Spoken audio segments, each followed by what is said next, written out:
A single dollop of raspberry donut filling. That is what prevents Victor Manson's 77th death by dragon. It begins as they all do. Manson sauntering onto his patio at 3 a.m. sharp with a cup of imported coffee in one hand, and his Occam loading the daily stock report in the other. 5 minutes, 14 sips, and 3 stock pages later, he notices the unnatural vibration that anyone with half an attention span would have felt an hour before.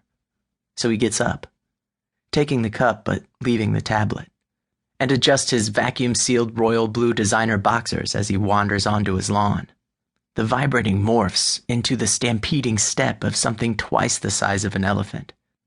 But Manson struggles to decipher the meaning of the sound, until his hideous fence explodes into a rain of 6-figure cedar chips. It streaks across the lawn, 26 feet of night black scales and wings the size of hovercopter blades.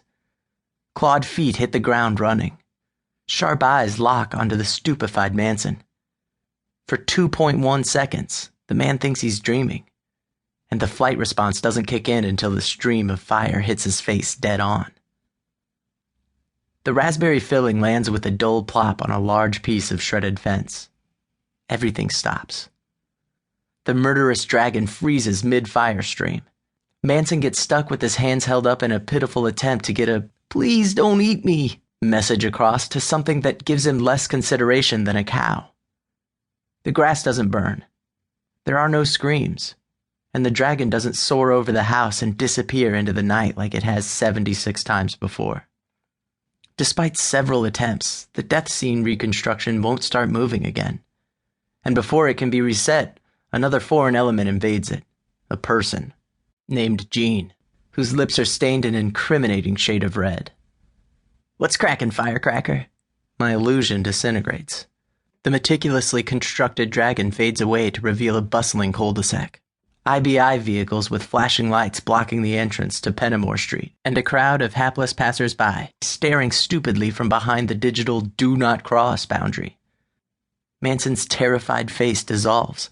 All that's left of him is a set of charred remains in a body bag that rests in a black arc of grass where he made a final plea to his dragon overlord moments before it melted his face off. Jean rips another chunk out of his donut. Filling clings to the corner of his lips. "What's wrong? You've got that 'I hate you, asshole' look on your face." After a few lengthy seconds of consideration, his eyebrows arch in a Jean-exclusive manner of expressing epiphanies. "Oh, were you doing that mental movie thing again?" "No, Jean, I was staring off into space, brooding over my personal problems on the government's dime." I shove my hands in my pockets and nudge the soiled piece of fencing with my foot. "You've contaminated evidence, you know." The server's already got it." He nods to the hole in the fence, where a couple of scene preservers are busy taking a high-res holograph. "Plus, what's a single chunk of wood gonna tell us anyway? I think Manson's body, or what's left of it, might hold a few more clues. And that's why you're in cybersecurity, and not crime scene investigation.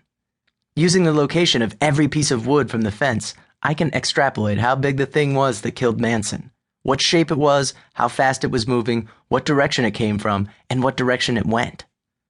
The words roll off my tongue a little too smarter-than-you sounding, and Jean's cheeks redden. A tongue pokes out and licks the dirtied corner of his lips as he stares in half-embarrassed wonder. "All that from a hunk of wood, firecracker?" "All that and then some." Turns out reconstructing crime scenes is about more than just looking at a body and going, "I think fire killed him." Jin's cheeks are purple now.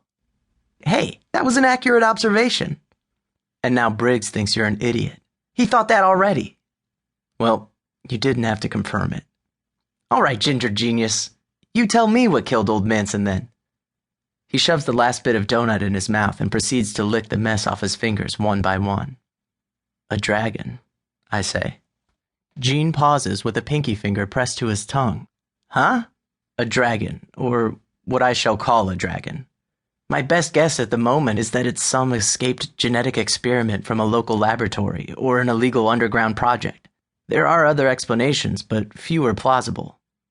Of course, the experiment theory doesn't explain why the dragon isn't still flying around, terrorizing the city.